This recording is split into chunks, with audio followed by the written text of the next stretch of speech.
cómo te inoculas y cómo desarrollas estos mecanismos para ser más consciente de lo que está pasando, no necesariamente para tener más capas de defensa, porque eso ahí no sanaste mucho, sino para realmente tener más conciencia de qué puedes hacer y qué no puedes hacer y cómo puedes navegar y manejar situaciones con dificultad y de adversidad.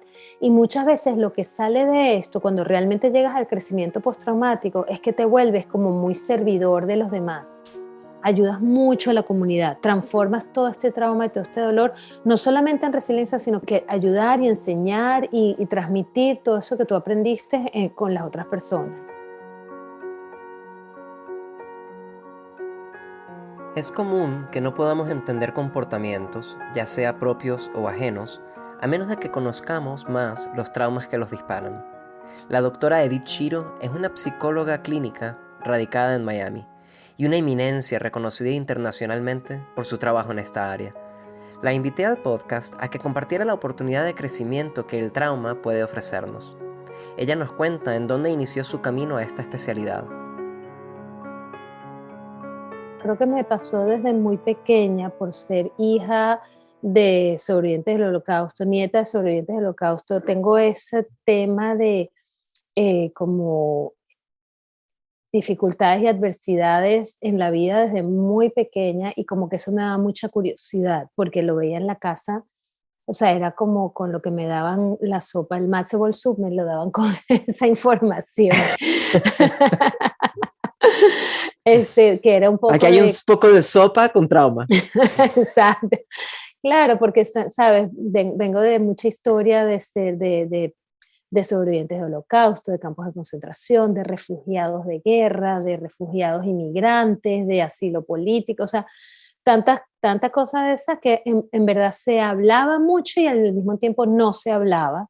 Entonces yo que siempre he sido tan curiosa en todo, entonces me daba como curiosidad cómo la gente hace para vivir cosas tan horribles y también de la comunidad donde también vivía en Venezuela muchos inmigrantes y muchas historias también. Y yo decía, ¿cómo hacen para vivir y cómo pueden tener la vida después de eso? ¿Y cómo funciona el cerebro? ¿Y qué será lo que estará pasando dentro de las personas? Y por ahí me metí y de verdad que desde muy pequeñita era como que la psicóloga del colegio y la psicóloga de mis amiguitos, no sé, me salía como que natural la cosa. Yo creo que más por curiosa que por cualquier otra cosa. Ah, era chisme al principio. Ok. No, era como que, de verdad no era tanto chisme, porque yo no lo hablaba con los demás, era como que, ¿qué es lo que estará pasando dentro de la Mm, cabeza de esta persona? Era como que no mm. quería saber. Pero sí, después como que empecé a estudiar psicología y siempre estaba muy interesada en este tema de trauma, siempre, desde que empecé en la Católica, Universidad Católica, y luego en Nueva York, haciendo mi doctorado y postdoctorado y todo, era como que el tema de trauma siempre estuvo ahí, mi línea de investigación siempre fue de trauma, y estaba ahí como que metida en eso. Tú sabes que creo que la mayoría de la gente tiene una preconcepción de lo que es trauma y mucha gente dice, no, pero mira, yo no he tenido trauma porque se esperan algo monumental y no siempre es así y quisiera de repente como para empezar contextualizando un poco qué es trauma.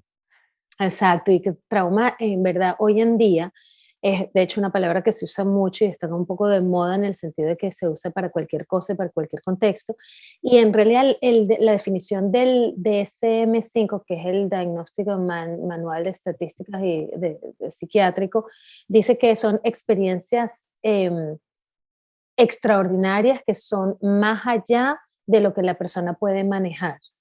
Y en realidad, esa es la definición original desde el punto de vista psiquiátrico, pero hoy en día, y la manera como yo lo manejo, está un poco más expandido ese concepto, porque no tienen que ser experiencias extraordinarias.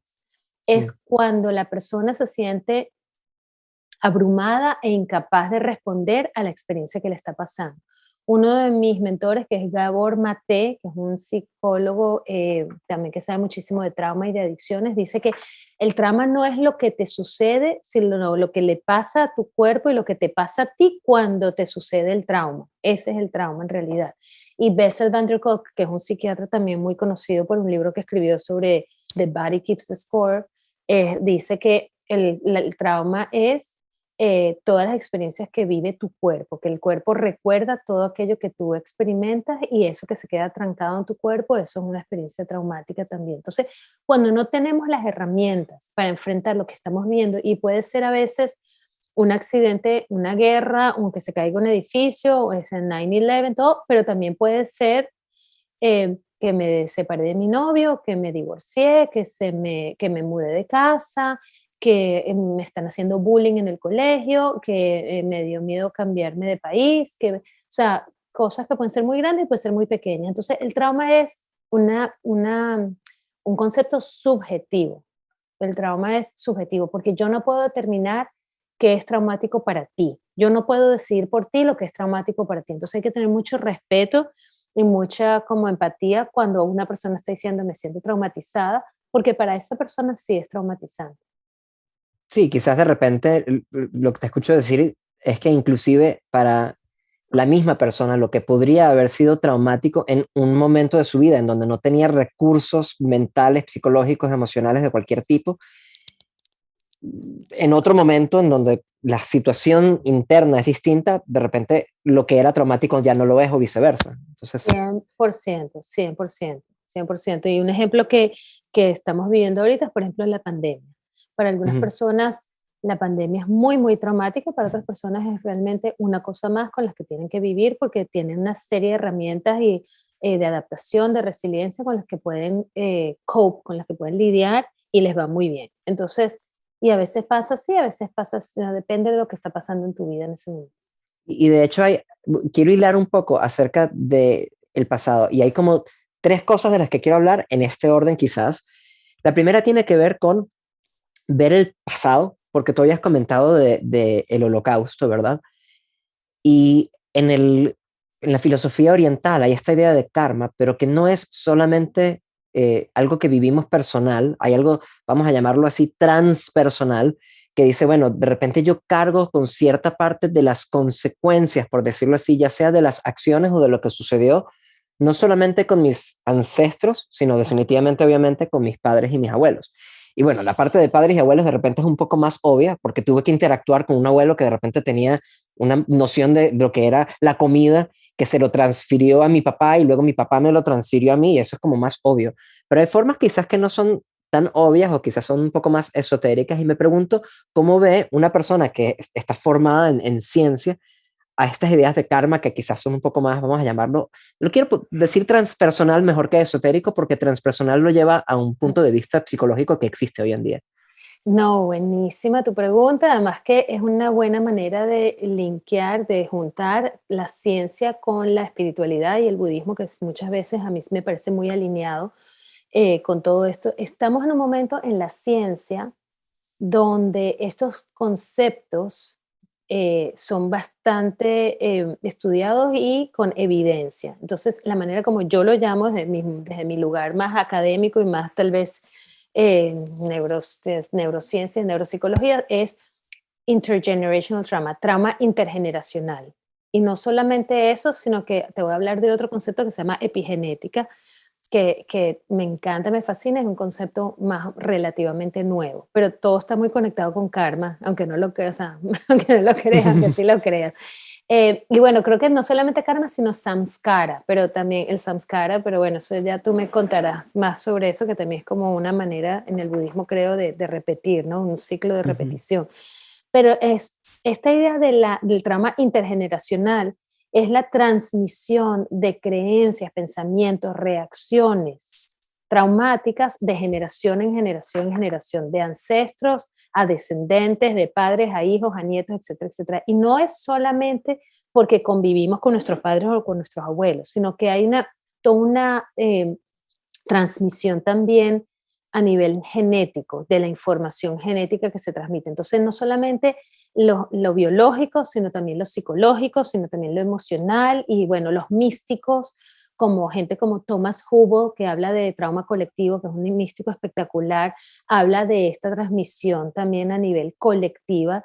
Jung hablaba del inconsciente colectivo, que son informaciones que vamos cargando de generación en generación, que las tenemos en nuestro cuerpo y las cargamos a nivel psicológico y espiritual sin que necesariamente nosotros vivamos la experiencia. Entonces yo por lo menos puedo tener información de guerra, de haber estado en guerra, haber estado en campos de concentración, sin necesariamente haber vivido eso nunca en mi vida. Lo veo todos los días en mi práctica, por ejemplo, con gente que ha vivido abuso sexual. Entonces tiene hijos que viven, que tienen reacciones con respecto a lo que es abuso sexual sin saber de dónde tienen esas reacciones, porque no necesariamente lo vivieron ellos, pero llevan esa carga y esa información tanto por las creencias con las que les fueron criados como por la información genética. Ahora, lo lindo de esto es que entra este concepto de epigenética, que es bastante nuevo y es la manera como entendemos la expresión de los genes. Entonces, no es que la información del ADN cambia, pero la expresión de los genes puede manifestarse o no dependiendo de las experiencias de vida que tenemos. Eso nos quiere decir que no importa la información que tengamos en nuestro ADN, tenemos la capacidad de transformar y de cambiar esa información dependiendo de lo que nosotros hagamos en nuestras vidas. Y eso es, wow, qué emoción y qué positivo y qué maravilla saber que todas estas informaciones que traemos de nuestros ancestros pueden cambiar. Si nosotros podemos romper ciclos traumáticos y ciclos karmáticos y ciclos samskaráticos de samskara y transformarnos en cosas positivas, ¿no? También cargamos cosas positivas de nuestros ancestros, no todo es negativo. Esto que estabas hablando me lleva un poco, y podría utilizar también la parte del holocausto porque fue también generacional, pero lo quiero llevar a una experiencia que tú en particular tuviste ya desde el lado de la terapia con Septiembre 11, porque tú estabas en Nueva York durante ese trauma que fue un trauma colectivo de una ciudad en particular. Yo también estaba en la ciudad y se sentía la diferencia. Tú entrabas al metro y era como si el aire tuviese otros átomos que no fuesen de oxígeno. Era otra cosa. Sí. ¿Qué aprendiste de ese trauma colectivo y de qué es lo que más necesita no solamente el individuo, sino la sociedad para poder lidiar con eso? Y eso quizás nos puede ayudar un poco a entender qué está pasando ahora con COVID, ¿no? Sí, yo uso muchísimo, gracias por esa pregunta, porque yo uso muchísimo lo que viví durante el 11 de septiembre y siendo una neoyorquina en aquella época, que me sentía muy neoyorquina, me siento muy neoyorquina, y aprendí muchísimo de esa experiencia para traducirla a lo que estamos viviendo con la pandemia y luego también lo que hemos vivido aquí, particularmente en Miami, con lo del colapso del edificio donde se murieron más de 100 personas. Porque todos son ejemplos de traumas colectivos. Entonces, la persona con la que yo estaba trabajando muy de cerca en aquella época en Nueva York, además de correr para que no me llegara el humo de las Torres Gemelas que llegó hasta bien arriba de la ciudad, y me quedé desde el día uno trabajando como first responder con la Cruz Roja, con las víctimas y los sobrevivientes, etcétera, etcétera. Es que la persona con la que estaba trabajando, que también es un psicólogo experto en trauma, él decía, los traumas colectivos requieren sanaciones colectivas. No podemos sanarnos individualmente, tenemos que sanarnos en colectividad, en comunidad. Y empezamos a crear él muchísimo, y yo aprendiendo de él mucho también, cómo crear estos forums, estos encuentros comunitarios, para que esa conversación saliera. Entonces se hacía a través de conversaciones, a través de cafés, a través de teatro, a través de música, a través de colegios, como los colegios, los profesores, los padres se reunían y hacían eventos y encuentros de sanación y de conversación sobre el 11 de septiembre. Creo que es uno de mis aprendizajes más grandes y eso lo apliqué muchísimo durante la pandemia y lo apliqué muchísimo ahora durante Miami, el colapso de Miami, que naturalmente ha tenido varias comunidades organizadas, lo que ha sido maravilloso. La otra cosa que aprendí, que lo he dicho todo el tiempo por todos lados, sobre todo con esto que pasó, es que en este tipo de traumas y de traumas colectivos, no ayuda a empujar a la persona que está recién traumatizada a que cuente su historia. Y sentarse y decirle, ay, cuéntame qué fue lo que pasó, y aquí estoy para ti, y aquí estoy para ti, y cuéntame, porque lo que estamos haciendo, tanto como amigos, como terapeutas, o sea, ya que sea si queremos ayudar profesionalmente o ayudar personalmente, estamos retraumatizando a la persona, y eso fue un aprendizaje grandísimo que tuvimos durante el 11 de septiembre.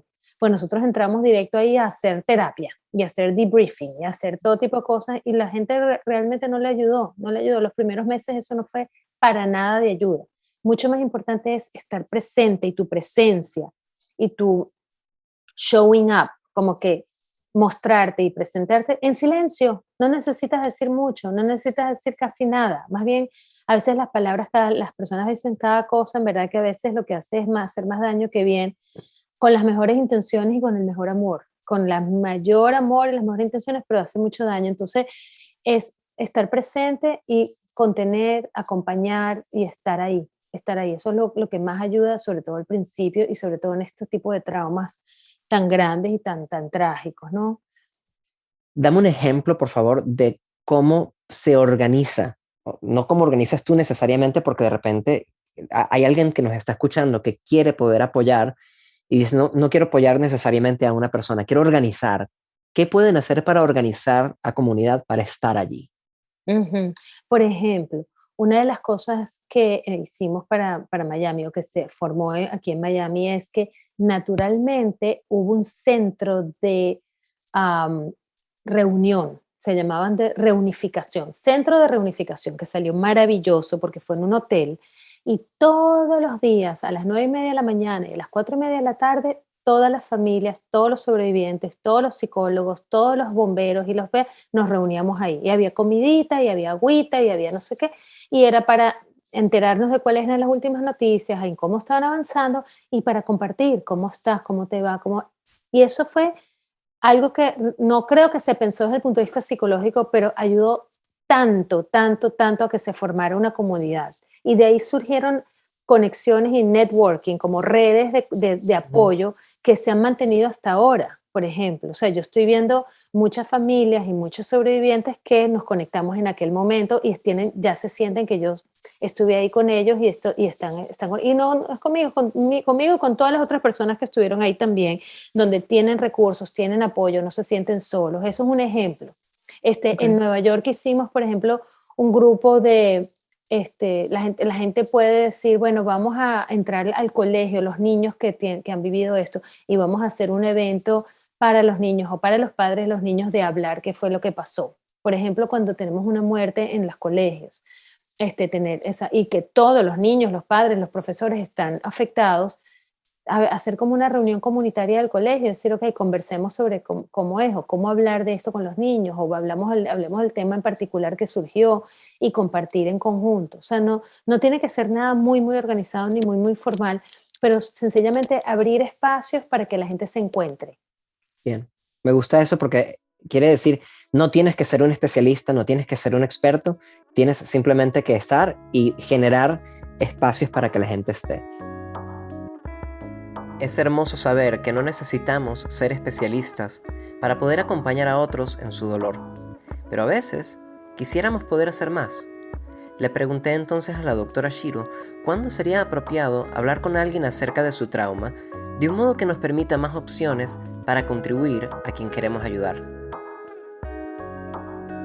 El otro día puse un post acerca de justamente esto, una entrevista de una persona que estaba diciendo, mira, perdí a mi hija, perdí a toda esta parte de mi familia, y la tía tratando de decirle que hay un plan divino y todo lo demás, y el tipo diciéndole, métete el plan divino por donde no entra el sol.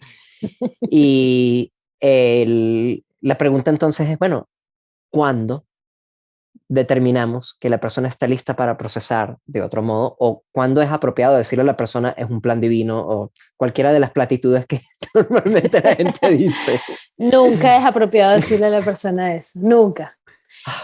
Hoy justo estaba con una familia de sobrevivientes que me decía, Edith, tú no sabes, la gente viene y nos habla y nos dice, y nos dice, yo sé cómo se siente, yo me imagino, yo perdí a mi abuelito porque se murió de no sé qué.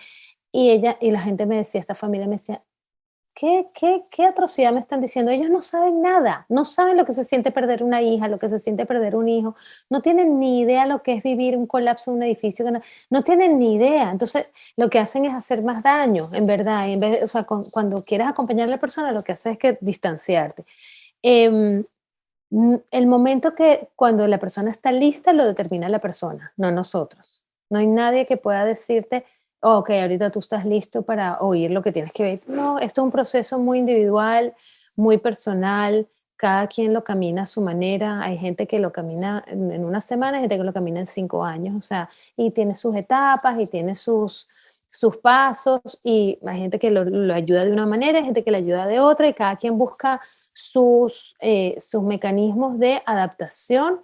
Ojalá que sean mecanismos saludables, eso es lo que queremos, y Mm, no, por ejemplo, mecanismos de adaptación que son no saludables, porque todos tenemos mecanismos, todos tenemos adicciones, todos tenemos de algún tipo. No es lo mismo ser adicto al alcohol y a las drogas, etcétera, etcétera, que ser adicto a hacer ejercicio de repente una vez al día, o ser adicto a conversar con tus amigos y tener seguridad, ¿sabes? Hay mm, niveles de... ujú. No creo que sea suficiente con lo que tú acabaste de decir, porque hay mucha gente que dice, pero es que a mí me ayudó cuando yo fui a la iglesia y me conecté con Dios y Dios es lo único que me sacó de esto. Y entonces ahora yo siento que es responsabilidad mía entregarle lo que a mí me ayudó a la otra persona. Y eso es muchas veces lo que veo en este tipo de conversaciones, Ujú. es justificar la ayuda que estoy brindando porque me ayudó a mí y tú estás diciendo, ya va, espera un momento. Si te ayudó a ti es una cosa, pero si tú quieres ayudar a otro, no tienes que utilizar necesariamente lo que te ayudó a ti. Hay como una No, forma, pero no ajá, me refiero a lo que no es lo que te ayuda a ti, sino que qué necesidad te estás atendiendo. ¿Estás atendiendo tu necesidad de ayudar y tu angustia, o estás realmente atendiendo la necesidad del otro? Eso es lo que es. exactamente, exactamente. Y eso es perfecto lo que estás diciendo, porque ese es el ímpetu que normalmente tiene una persona cuando ofrece o es un plan divino, o yo sé lo que está pasando, o es que no tienes nada que decir, y como no tienes nada que decir y estás muy incómodo con el silencio, estás resolviendo un problema tuyo y no de la otra persona. Exacto. Y entonces el entrenamiento que necesitamos todos los seres humanos es aprender a callarnos la boca y estar en ese silencio incómodo, no importa cuán incómodo sea, porque nuestra presencia es suficiente. Y también distinguir qué tanto es nuestra necesidad y qué tanto es la necesidad del otro. Y eso se aplica para los padres, para los amigos, para los profesores, en cualquier relación. Porque siempre doy el ejemplo de la mamá que sale corriendo con la chaquetica, con la hija, ay, mi amor, tiene frío, ven, toma. Y la niña sudando así, la gota gorda sudando, pero la que tiene frío es la mamá. Entonces le quiere poner la chaqueta encima a la niña, ¿sabes? Entonces, y ella no, porque yo soy muy buena mamá, yo tengo que cuidar a mi hija y le estoy atendiendo sus necesidades. No, ninguna necesidad, la necesidad es la tuya, de que tienes frío tú y de que tú quieres ser buena mamá, pero tu hija está muy bien. ¿Sabes? Sí, buena analogía, me gusta.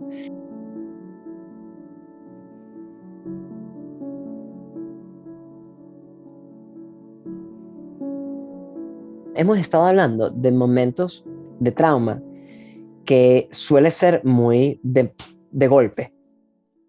Y hay traumas como COVID que son a largo plazo, que son muy distintos y muy difíciles también como de reconocer, justamente porque es este accidente automovilístico que pasa en un año, no en un Exacto, segundo. exacto. Cuéntanos un poco de la diferencia ambos en cómo se tiene como experiencia desde la persona que lo pasa y también desde la experiencia del que lo ayuda, ¿verdad? Cómo es Ujú, distinto y cómo reconocer, oye, estoy pasando por un trauma. ujú. Mira, sí, hay traumas que son agudos del momento, hay traumas que son crónicos y prolongados, hay traumas que son desde la infancia, hay traumas que son en la adultez, hay traumas que pasan en un momento de la vida donde estás muy vulnerable, y hay traumas que pasan en la vida cuando estás como bien puesto y bien resiliente y bien formado. Entonces, todas estas variables, y hay tramas donde te pasan cuando no tienes ningún apoyo, y hay tramas que te pasan cuando estás con muchísimo apoyo. Entonces, todas estas son variables que afectan el resultado de cómo tú enfrentas el trauma y cómo vas a sanar el trauma. Entonces, no creo tanto que sea el evento en sí, en realidad no importa si es tanto que si es agudo o si es crónico, sino cómo tú estás viviendo ese momento o cómo la comunidad está viviendo ese momento. Por ejemplo, un trauma crónico que yo llamo muy crónico, o sea, no solamente la pandemia, pero por ejemplo lo que está pasando en Venezuela. O sea, la destrucción y el tejido psicosocial de un país que se está deshaciendo y se está desvaneciendo y se está destruyendo, o Cuba, o ejemplos así, ¿no? Estos son traumas crónicos. Esto no pasó en un día. Esto va pasando y sigue pasando y sigue pasando y sigue pasando. Llega un momento Ujú. donde las personas desarrollan unos mecanismos de adaptación y de defensa y de supervivencia que se vuelven estables. Entonces, esos mecanismos de supervivencia no son los más saludables, pero son los necesarios en el momento para sobrevivir. Entonces, a un país como Venezuela le viene una pandemia, no es el fin del mundo, no es tan traumático, porque ya Venezuela está en un estado de supervivencia y la pandemia es una cosa más, que empeora, que no sea igual que Cuba, esa es una cosa más, pero no es aquel sacudón y aquella terremoto de estabilidad, no, para nada. Entonces ahí mira la diferencia. Después pasa algo el 11 de septiembre en Nueva York, es un sacudón grandísimo durante un año, porque la gente totalmente desestabilizada, la gente crónicamente traumatizada y nunca habían vivido, estaban tan protegidos que nunca habían vivido una cosa así, un ataque terrorista. Eso fue, acuérdate, hace más de 20 años, donde Ujú. estos ataques terroristas no eran para nada comunes. Entonces, no es tanto el evento en sí, sino en dónde está pasando y para quién está pasando y qué momento de la vida está pasando, ¿no? Y eso es algo que tenemos que tomar en cuenta tanto los que lo vivimos como los que ayudamos en esa Ujú. situación. Sí, o sea, yo me acuerdo de vivir en Venezuela y de antes de irme, cada vez que salía a ver por detrás del hombro, y es esa adaptación que dices, mira, no será positivo vivir con ese nivel de paranoia, ¿verdad? De que te van a atracar en cada momento. Pero en ese momento en Venezuela, a pesar de no ser necesariamente sano vivir en paranoia, era lo que te mantenía vivo. Así es exactamente eso. Y la cuestión es que uno no necesariamente se da cuenta porque es algo que ha venido poco a poco. ¿Cómo haces entonces para darte cuenta si has estado adaptándote a tu vida de COVID, a tu nueva realidad, sea cual sea, que estás en un proceso de mala adaptación y que Ujú. incluso a veces cuando ya la situación pasó y ya puedes salir, ¿cómo empiezas a darte cuenta, oye, me maladapté y ahorita tengo que hacer algo al respecto? ¿Cuáles son las Sí, señales? la primera señal, la más importante, es cuando estás en estado de congelamiento. O sea, como que las claves de ver cuando hay trauma y cuando no es freezing, como congelamiento, como estancamiento, que no hay movimiento. Es importantísimo. El movimiento es vida. Cuando hay movimiento, cuando hay disfrute, cuando hay baile, y me refiero al baile emocional también y psicológico, Ujú. hay vida. Cuando estás estancado, estás congelado, estás paralizado, esa parálisis es bastante, no lo quiero decir patológico, pero dañina, bastante traumática. Y el otro clásico es la disociación. Cuando nosotros estamos Mm. en trauma, nos desconectamos, nos disociamos, nos aislamos de nosotros mismos y de los demás. Esa desconexión, esa como anestesiamiento donde no sientes nada, no ves, no te conectas ni contigo mismo ni con los demás, es muy típico del trauma. Entonces, si tú sientes que llevas mucho tiempo desconectado y disociado, y llevas mucho tiempo paralizado, ojo, esas son alarmas para realmente prestar atención de qué es lo que está pasando contigo. Eso me llama la atención porque muchas personas que piensan que meditar es una buena panacea para todos estos problemas se dan cuenta muy rápidamente que cuando están pasando por un proceso traumático no pueden meditar porque necesitan esa disociación de la que tú estás hablando. Y Netflix es fenomenal, Instagram es fenomenal, mientras estén haciendo scrolling, mientras estén pendientes de otra historia, fenomenal, pero en donde la atención se torna a tu propia historia, no puedes estar contigo mismo. Y Claro. entonces, ¿cuál es la solución? Bueno, primero es salirte un poco de la situación de trauma. O sea, ¿qué es lo que te está disparando el trauma que tiene tu sistema nervioso y te tiene tomado en ese estado de supervivencia? Porque, como decía una colega mía, Esther Perel, dice, tú no puedes hacer el amor, o sea, un venado que está siendo atacado por un tigre no puede estar pensando en tener sexo con ahí, o sea, en procrearse y en reproducirse en la mitad del tigre queriéndoselo comer, ¿sabes? Entonces no Ujú. existe, esas dos cosas no pueden pasar, no pasan al mismo tiempo. Entonces, salte del estado de peligro y el estado de peligro tal vez es más en tu cabeza que lo que realmente está pasando. Entonces, lo primero que tienes que atender es a eso, cuáles son esas alarmas que se están prendiendo que te mantienen en un estado de peligro de supervivencia de tu sistema nervioso simpático, así, y o sea, en alerta y en listo para salir huyendo o para pelear o Que para... me puedo imaginar que en este caso no parece gran cosa, pero las noticias podrían ser un estímulo perfecto para poder retraumatizar. Totalmente, totalmente. Las noticias hay que tener mucho cuidado de lo que nos estamos expuestos, no solo la información, sino las imágenes. Las Ujú. imágenes son con mucho cuidado porque las imágenes quedan grabadas, las imágenes las tenemos ahí hasta cuando se están hablando de que sí, de que no, no importa tanto lo que se dice, pero esas imágenes quedan ahí y luego se quedan como estampadas en nuestro sistema nervioso. Entonces eso es una de las cosas importantísimas de como quitar estímulos que nos retraumaticen. Una vez que podemos crear un poco ese espacio un poco más seguro, un poco más calmado, un poco más tranquilo, un poco más de protección, ahí podemos comenzar entonces a abrir la posibilidad. Y la razón por la que le pregunto esto normalmente también a terapeutas es porque la gente espera que yo como profesor de yoga diga, mira, respira, medita y va a estar todo bien. Y yo, espera un momento. Hay ciertas cosas en donde, por ejemplo, acá estábamos hablando de bajar el estrés agudo. Y yo te digo, bueno, en vez de desconectarte probablemente con las noticias, en vez de desconectarte con Instagram y Facebook, en donde vas a ver probablemente noticias acerca de esto, busca desconexión si la necesitas, pero de un modo en donde puedas escoger más conscientemente en dónde vas a poner tu atención. Y además vamos a bajar un poco el nivel de estrés con respiración, no con meditación, porque vas a poder atacar directamente al sistema nervioso. Fenomenal.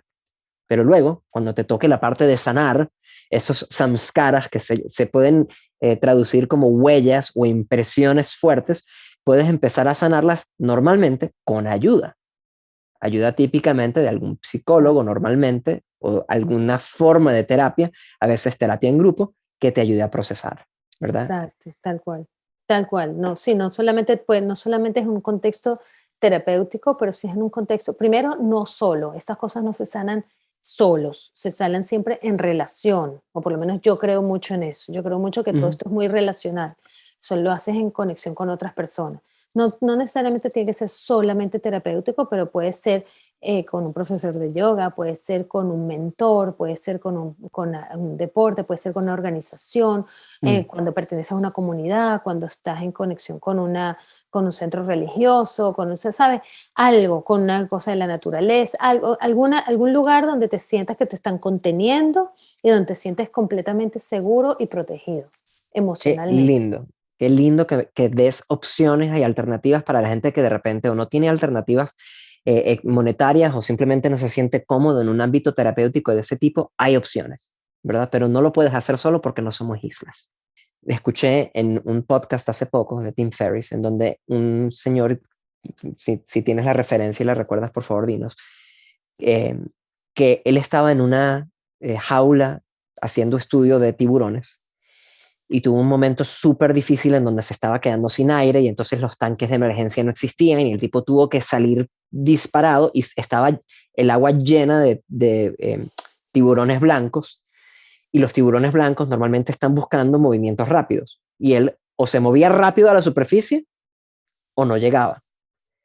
Y si se movía rápido, la probabilidad de que un tiburón se lo comiera eran grandes. O sea, y el nivel de llegó a la superficie bien, pero estaba con un miedo, pero durísimo. Decía, no puedo, ¿cómo voy a meter al agua?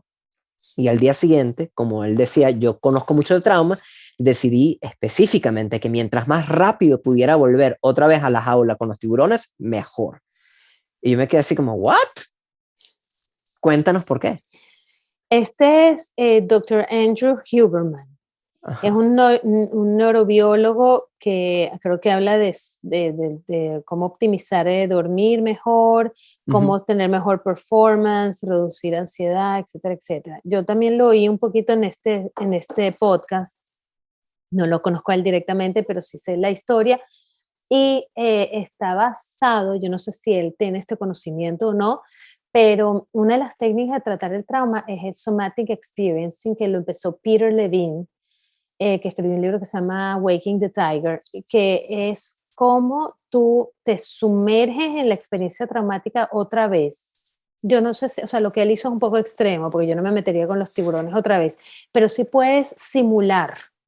Para eso existen los simuladores, por ejemplo. En la oficina yo hago simulaciones de eventos que han pasado traumáticos. O sea, no tengo que montarme en el carro con el accidente de carro, puedo simular que estás en el volante y estás sentado y te viene un carro, ¿sabes? Y vuelves a entrar en esta experiencia traumática porque como el trauma queda en el cuerpo y es una ola que se va formando, tú quieres que se complete esa ola porque el cuerpo naturalmente tiene tanta sabiduría que es capaz de entrar en ese estado de alerta, en el estado de peligro y luego la resolución. Y entonces uno de los tratamientos es la resolución, que no te quede el trauma en el cuerpo, sino que lo puedas terminar de sacar, que entre y que salga. Es bellísimo, yo lo uso a mi manera, tengo mis vueltas ahí que le di, pero funciona maravillosamente bien. Ahora, yo no me recomiendo meterse otra vez con los tiburones, no, yo no lo Mm. haría así. Pero, por ejemplo, si te caes de un caballo, es muy importante que te vuelvas a subir al caballo, muy Mm. importante que te vuelvas a subir. Si te caes de un carro, si te tienes un accidente de un carro, es muy importante que vuelvas a manejar y muy rápido, inmediatamente. Si le tienes fobia al colegio, que me pasa con niñitos, por ejemplo, muy importante que vayas al colegio al día siguiente, que no permitas que esas fobias o esos traumas o esas dificultades te alejen y te alejen, de la experiencia, porque mientras más pasa el tiempo, más se solidifican los Mm. mecanismos de defensa y más se solidifica ese miedo y esa reacción de supervivencia. Entonces, él tuvo la gran valentía de hacer eso y de tomar y hacer esa resolución y realmente creo que le funcionó y no carga con el trauma en el cuerpo. Yo creo que pueden haber maneras en que tengas que arriesgar tu vida otra vez. Pero claro, y esa parte creo que me parece importante, porque no es solamente arriesgar tu vida. Tú tienes que ir al colegio de nuevo, pero la condición es, tienes que hacerlo de un modo seguro, porque si te vuelven a traumatizar, si te encontraste con el bully otra vez y no había quien te protegiera, la duplicación del trauma hace todavía más difícil luego la recuperación. Total, gracias por mencionar eso, porque eso es clave, es volver a vivir la experiencia desde un lugar más protegido y más de seguridad, es porque si no es una retraumatización. Es igual que volver a contarle al terapeuta la experiencia, pero desde un lugar seguro. Es igual que volver a vivir eventos de tu infancia, pero con alguien que realmente te pueda entender, se pueda conectar contigo y que tenga esa intención de sanación, porque si no lo que estamos haciendo es retraumatizando y Ujú. retraumatizando y volviendo a que esa huella de samskara sea cada vez más fuerte.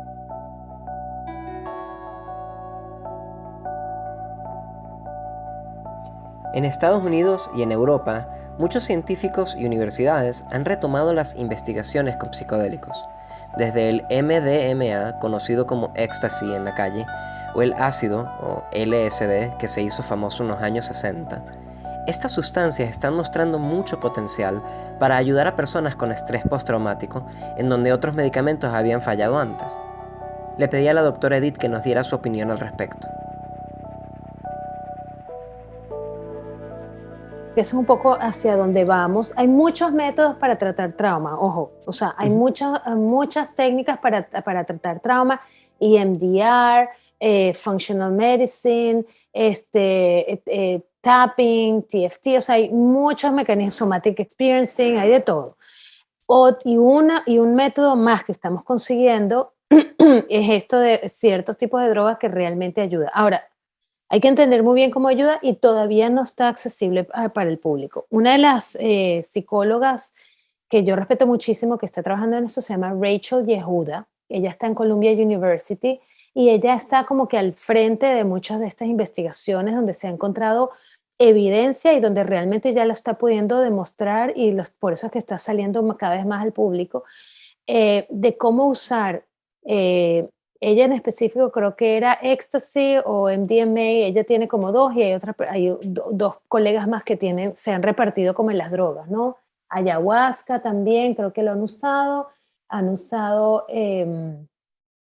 hongos, ¿no? Y lo que ellos dicen, tienen como laboratorios, donde lo que hace la droga es facilitar y acelerar el proceso del trauma. No es una cosa que te lo tomas solo, es que cuando lo tomas en un ambiente controlado, protegido y contenido, el terapeuta tiene la posibilidad de entrar más rápido en los campos que se necesitan entrar para hacer la sanación. No es que la droga en sí es la que hace la sanación, Ese creo que es un tema importante y una distinción importantísima. Y bueno, sí, nos recordamos de Timothy Leary en los años 60, que yo creo que estaba como que experimentando con eso, pero yo creo que en los años 60 tampoco se tenía tanta información como se tiene ahorita de cómo funcionábamos y del trauma en sí. El campo del trauma se ha desarrollado últimamente también. Entonces, no es tanto lo que hace el hongo o el ayahuasca o el MDMA o el ecstasy en la persona, sino es qué es lo que hace el terapeuta en esos momentos, porque es como una ventana que se abre, dura tal vez 8 horas, tal vez dura 20 horas, porque se usa, son largos periodos donde se entra en ese momento, se hace el tratamiento y luego se sale. O sea, no sé si la gente entiende eso. No es que te estás por ahí, te tomaste la droga y eso te quitó todo. El problema que yo me encuentro es que mucha gente, como tiene acceso a esto solamente típicamente bueno, voy a tomar ayahuasca porque un amigo me invitó a la casa de tal persona en donde viene un chamán del Perú, y dice, bueno, el chamán puede ser chamán o puede no ser chamán, pero es muy descontrolado, ¿verdad? Y la falta de control y o sea, la dificultad que yo tengo con esto es que mucha gente va sin saber realmente a qué está entrando, sin saber qué puede esperar, y muchas veces el chamán que se supone es chamán es una persona que tomó 3, 4 veces o 10 veces, dice, bueno, yo ya como tomé 10 veces soy un experto, y las cosas que se abren después es como la persona quedó en pedacitos, es chévere si estás en un lugar en donde te pueden ayudar a recomponer esos pedacitos en una nueva forma, pero es un desastre si la persona quedó en pedacitos y lo que hiciste fue con una pala o con una cucharita, lo pusiste en cualquier lugar, en la forma en que haya quedado, y luego buena suerte con lo que quede. Sí, hay que tener cuidado, hay que tener mucho cuidado. Como cualquiera, como cualquier cosa. Mira, un mal terapeuta también puede hacer daño. O sea, si entras o un mal profesor de yoga también puede hacer daño. Entonces, hay que tener cuidado con lo que cuando intervenimos en la vida de otro ser humano, cómo lo estamos haciendo. Gracias por eso. Quiero preguntarte un poquito más, porque comentaste un par de estas cosas que siempre me han llamado la atención. Una es EMDR, o sea, esta idea de que tiene que ver con los ojos moviéndose. Y otra era tapping, que es como hacer, me estoy haciendo, los que no pueden verme, estoy tocando mi frente y haciendo un poquito como de ese sonido de tap, tap, tap, tap, tap, y a eso se refiere tapping. ¿Qué estás tratando de lograr con ese tipo de terapias para poder acelerar el proceso terapéutico? O sea, estás o passing over, ¿cómo se dice? Sobrepasando la parte verbal. Estás dejando de lado un poco lo verbal y lo racional y lo lógico en la experiencia traumática y estás tratando de entrar directamente en la experiencia neuropsicológica. Entonces, una de las ideas que tenemos del trauma es que se forman asociaciones neurológicas en el cerebro y esas asociaciones que van en conjunto son como memorias, recordatorios y experiencias que se quedan ahí. Entonces, para poder sanar, queremos disasociar estas neuronas que están como que prendidas todo el tiempo y hacer nuevos caminos neurológicos en el cerebro. Te lo pongo así como, o sea, lo más sencillo que puedo. Yo tampoco soy la más experta en esto, o sea, de verdad que lo digo con mucha humildad porque yo no es mi campo de expertise, no soy la más experta en toda la parte neurobiológica, pero estamos tratando de, estas técnicas saltan lo que es hablar, ¿sabes? En la terapia de hablar solamente y contar el problema, y es entrarle un poco más a la parte más neurológica, más hipnótica, más de el movimiento de los ojos hace que cambien ciertas asociaciones neuronales, por ejemplo, el tapping cuando te tocas en diferentes partes del cuerpo, en la cabeza, en los hombros, en el cuello, etcétera, cambia diferentes conexiones de los meridianos en el cuerpo, o sea, la acupuntura hace eso, o sea, yo creo que son como sabidurías milenarias que ahora se están incorporando más a los métodos más científicos, y EMDR está completamente aprobado como una técnica de evidencia, o sea, basado en evidencia, que funciona muy bien. Hay muchísima gente que se está entrenando eso, y ahorita hay unas técnicas hasta más rápidas, de que se llama Rapid para los traumas más agudos. O sea, por ahí vamos, ¿no? Y me encanta porque es incorporar no solamente nuestro cerebro, sino incorporar todo nuestro cuerpo, nuestro espíritu, nuestras emociones para sanar el trauma, que es por donde tenemos que ir en realidad.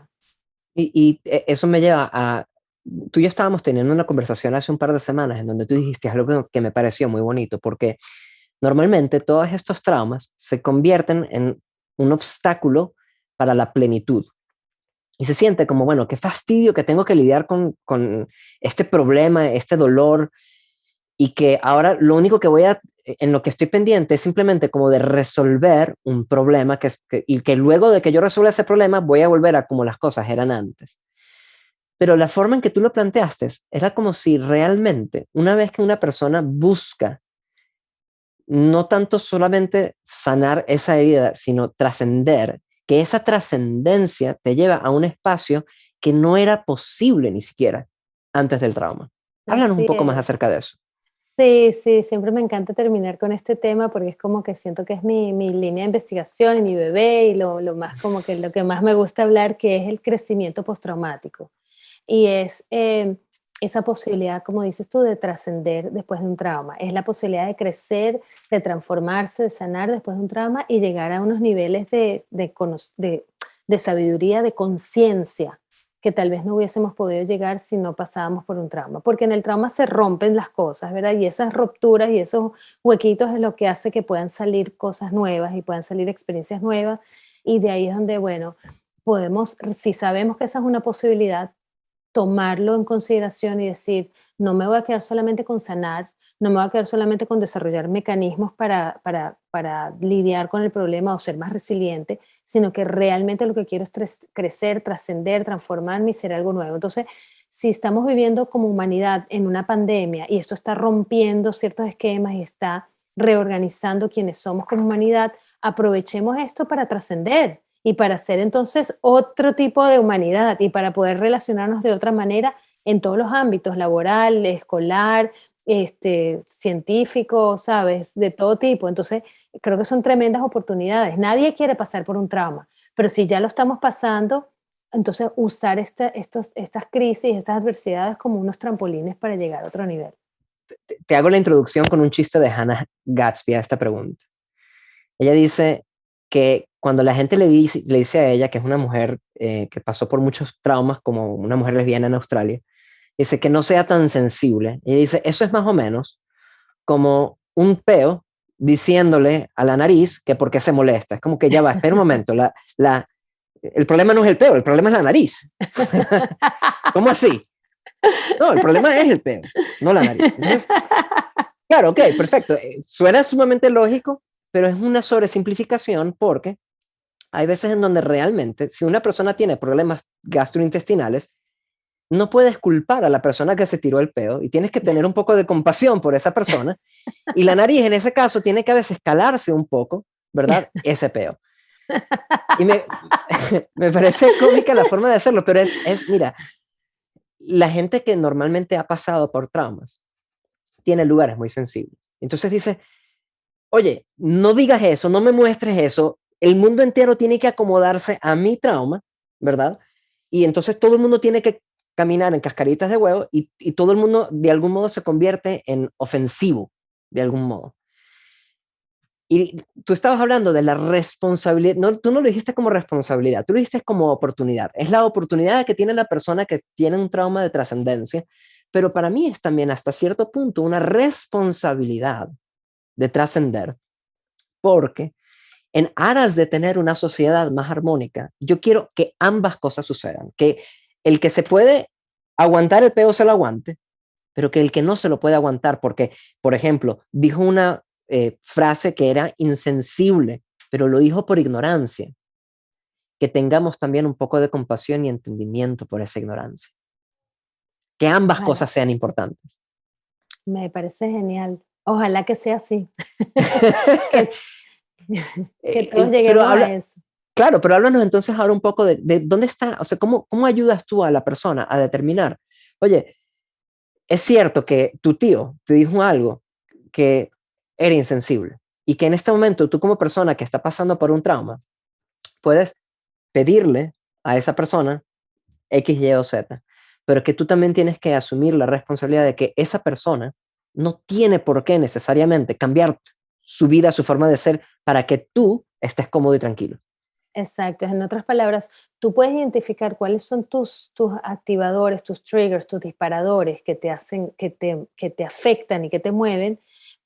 Es verdad, pues no es culpa tuya. O sea, tuviste un trauma, te afecta eso, pero sí es tu responsabilidad identificarlos y no necesariamente reaccionar a eso o por lo menos removerte de eso. No tienes por qué ser la persona que está todo el tiempo culpando al otro de eso que pasó.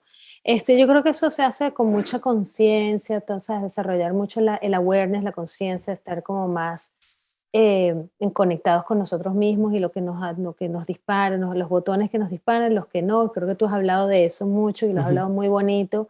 Y creo que eso es responsabilidad, como tú lo dijiste, ¿no? Creo que lo dijiste muy lindo la vez pasada, de cada uno es responsable de identificar esos botones que se disparan y de qué hacer con eso.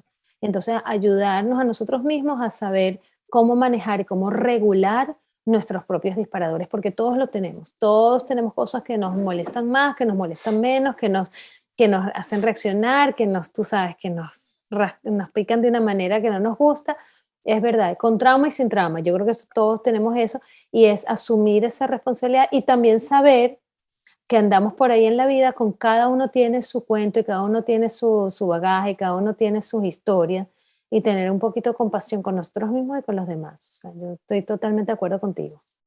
Yo soy muy fan del estoicismo, que dice, hey, báñate con agua fría, ten días en donde solamente comes como lo absolutamente mínimo o ayuna, eh, pasa el ridículo de vez en cuando a propósito, o sea, inocúlate tanto como puedas al sufrimiento, porque el sufrimiento va a llegar y el sufrimiento que puedes escoger te va a ayudar al que no puedes escoger.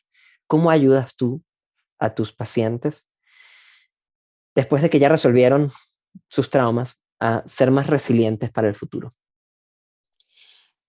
En el proceso de sanar el trauma, una de las cosas que sucede maravillosas es que las personas desarrollan, o sea, en el ambiente propicio, desarrollan las capacidades para ser más resilientes para el futuro. Eso es parte de las etapas que se viven cuando se llega a la resiliencia y cuando se llega al crecimiento postraumático. Es cómo te inoculas y cómo desarrollas estos mecanismos para ser más consciente de lo que está pasando, no necesariamente para tener más capas de defensa, porque eso ahí no sanaste mucho, sino para realmente tener más conciencia de qué puedes hacer y qué no puedes hacer y cómo puedes navegar y manejar situaciones con dificultad y de adversidad.